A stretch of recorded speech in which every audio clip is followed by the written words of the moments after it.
Stop. Everybody hush. Hush. And listen. Because I'm about to give you the secret to what the fuck y'all are witnessing. What you niggas, N-E-G-U-S, of the royal kind, and niggas, N-I-double-G-S, what y'all are seeing right now are free people arguing over who got the best master. Oh yeah. So, we're going to go back to silent. Let's register this shit back down. We're going to lock this back down. So, I'll tell you when America was great. 7 years after the ending of the Civil War. Exactly what Candace, because you didn't give the comment, so you weren't prepared for that one. No, but that's not to jump on Candace, because again, I'm disagreeing with my friend. 7 years after the end of Civil War, blacks within 7 to 15 years accumulated over 15 million acres of land. Hold on, before we get to clapping, because the niggas bought some shit. Black people were the only skilled labor in there. So if it was welding to be done, iron bending, cotton picking, it was black people. So instantly, your value became more. And Candace has a point.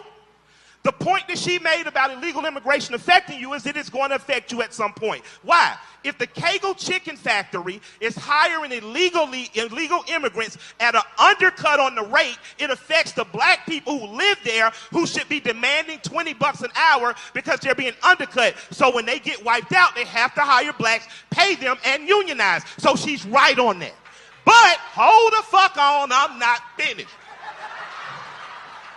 You have to remember that people who look like you immigrate too. So before you widely say, fuck them all, remember, America is always going to have a slave class. And if illegal immigrants or legal immigrants will not be the lowest paid workers, those in prison will be, and that always ends up looking like one of their sons. So it circles back around. So that's why people who are black, who are from two different plantations, got to get the fuck away from massa long enough to say, how are we going to burn down both their fucking houses? Now, this is my thought. I don't care if you destroy the Republican or Democratic Party, because at one time, blacks were Republicans. And you dominated those 7 years after the Civil War. You were Republicans. You had more blacks in the House and Senate than you do now, and you dominated your own economic communities. You did that as Republicans. As Democrats, you did the same in cities like Atlanta. You failed in other cities. But the most important thing is self-organizing. By the time we get to a candidate, we should have a list that says white man, white woman, these are our demands. You can meet them and get our vote, or not, and we're going to stay home and crochet and make collard greens. But what you cannot do is continue to argue over who is the best master. I don't give a fuck if it's Trump, Obama, your mama, my mama. What the fuck do you have for me and my community? Now, if you do not, and if you stop playing, oh, I'm going to say the snazziest shit to each other on stage, I'm going to show that motherfucker, this is going to be a quotable, and we close up the doors, and we simply say, how do we take the good of what you have, the good of what you have, the good of what you have and you have, how do we shape it into a 10-point agenda to present to every local, state, and national politician? If you cannot meet points on our agenda, we simply can't support you. I like you. I love your casinos, Mr. Trump. I like you, Bernie. I like maple syrup that comes from Vermont. But what do you have for us? Now, when talking about have black people done better, we keep doing better and we keep getting knocked down. We keep doing better and we keep doing knocked down. So I'm going to tell people, this is your homework. Fuck trying to convince you. I want you to go home tonight. I want you to listen to Thomas Sowell. I want you to listen to, hold on, I got you coming. You look, my nigga. All right. Yes, so, right there. I want you to listen to Walter E. Williams. Yes. I want you to listen to Antonio Moore. I want you to listen to Yvette Carnell. I want you to listen to the economic strategy of Elijah Muhammad and Marcus Garvey. I want you to listen to the political strategy of Stokely Carmichael. I need you to get on your study and prove yourself worthy shit, because I'm tired of arguing who got the best master. You are already free. Now, nigga, act like it.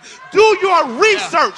Do your research and decide what's best for you, because what's best for us in Atlanta was a black man who said, okay, I'm the mayor now. You want to do business with Atlanta, meaning you want to have an opportunity zone.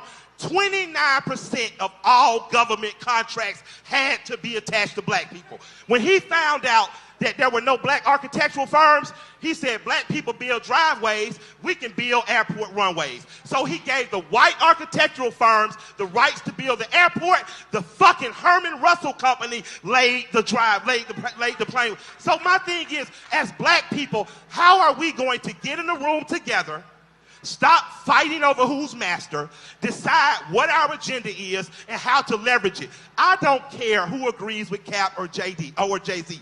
I cared that black people as a whole showed up to work that day. What if nobody would have showed up to work? What if everybody said, you know what, fuck it, my nigga?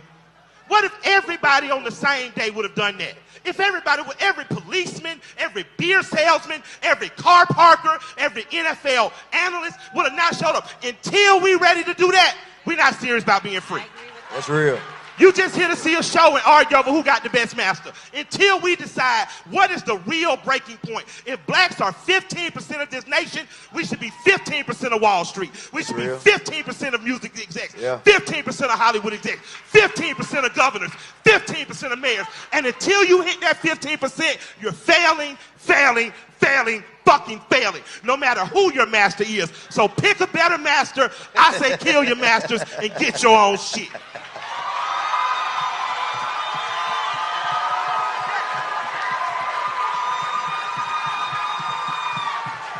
Yeah.